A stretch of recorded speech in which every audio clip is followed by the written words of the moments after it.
Whether you realize it or not, we have all experienced intuition at one time or another. It's the feeling that makes you give another driver extra room on the highway, or knowing that you should check on your kids only to find the bathtub overflowing.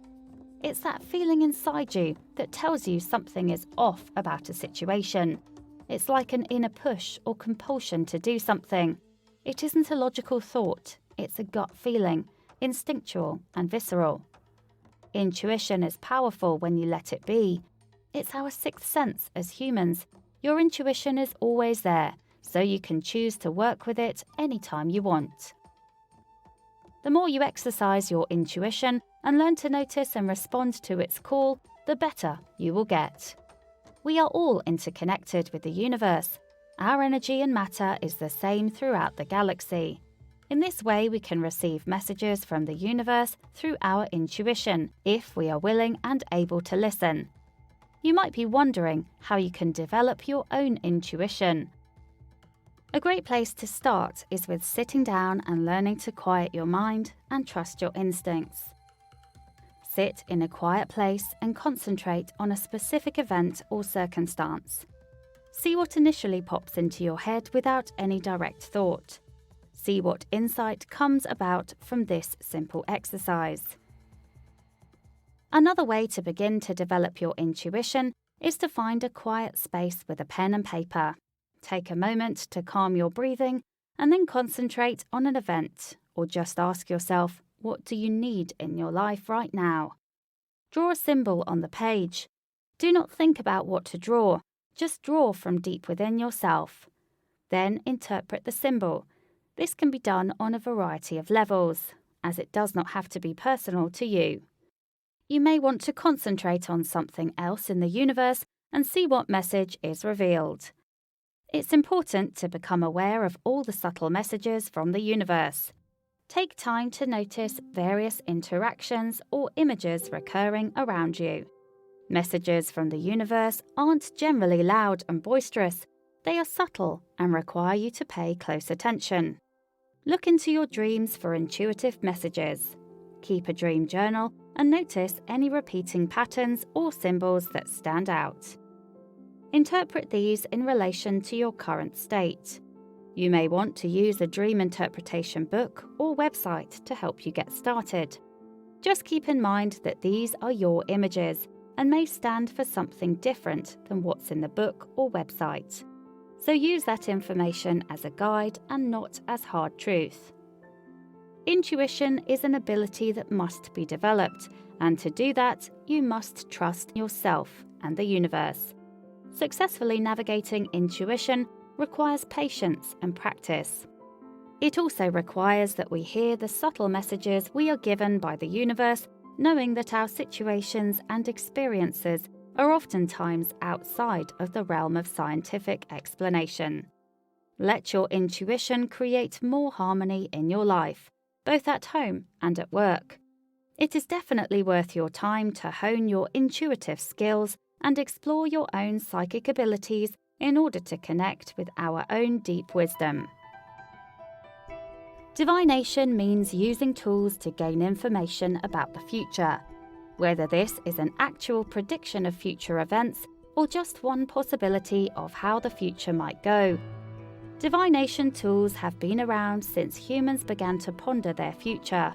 Modern practitioners not only use divination techniques to learn about the future, but they are also used to develop a deeper understanding and insight into our or our clients' lives. Knowing more about yourself helps you to make better decisions in your everyday life, which leads to happier and more harmonious living. This is a basic overview of possible divination tools that a beginner can use to help them on their way to deeper psychic development. Astrology is about looking at the stars and planets in regards to their influences over our lives. How the planets move governs a lot of our behavior. You can learn a lot by looking at a birth chart, which shows where the planets were aligned at the exact time of birth. The chart includes each house and provides information about all kinds of things in people's lives. Birth charts used to be done by hand, but with the rise of technology, they can be calculated online, which is much easier.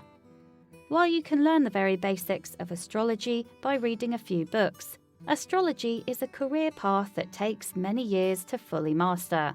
The best way to study it is to enroll in a reputable course or to find an experienced mentor and get their guidance. Tarot cards are a super popular form of divination. The deck is broken up into various suits, wands, pentacles, swords and cups, each with a corresponding number. There are also the major arcana cards, which are similar to the face cards in a regular deck of cards. The reader places the cards in a specific type of spread, which allows them to interpret the cards based on the theme of the reading. Tarot cards are a great way to gain information about general and specific situations and events in our lives. The easiest way to get started is to get a deck. The Rider-Waite-Smith deck has been the standard for almost 100 years now. Play with it to get a sense of what each card looks like and feels like to you. Study on your own by reading the book that comes with the deck or by researching other resources and authors. The pendulum is one of the easiest forms of divination and is quite common. You can use a pendulum for quick answers to yes or no questions. You can purchase a pendulum at a New Age store or make your own at home. It works by holding the pendulum still while asking a yes or no question. If the answer is yes, for example, the pendulum will move front to back. If the answer is no, then the pendulum will move side to side. This, of course, depends on each practitioner, since you could train your pendulum to behave in different ways to give you different answers. An easy way to train a pendulum is to ask a question to which you know the answer is yes. Hold it and watch how it behaves. Then ask a question to which you know the answer is no and see if it behaves differently. Reading tea leaves is not only fun, but it's also delicious. This method of divination requires the use of loose leaf tea and a cup with a handle. The person drinks the tea almost to the bottom, and then the leaves are interpreted. The reading relies on the symbolism provided by the clumps of leaves at the bottom of the cup. These clumps are read by starting at the handle and moving clockwise around the cup or mug. Shapes or groups near the handle represent things presently affecting the person. The interpreter should be well versed in various forms of symbol interpretation to be able to provide the best reading. Discovering hidden knowledge and forecasting the future is a talent that takes time and patience to develop. Divination has a myriad of tools for learning about who we or our clients are, so that we have a better understanding of how we fit into the world in which we live. It is important that you practice and learn about the method that most aligns with your practice, whether it be using a crystal ball or reading runes.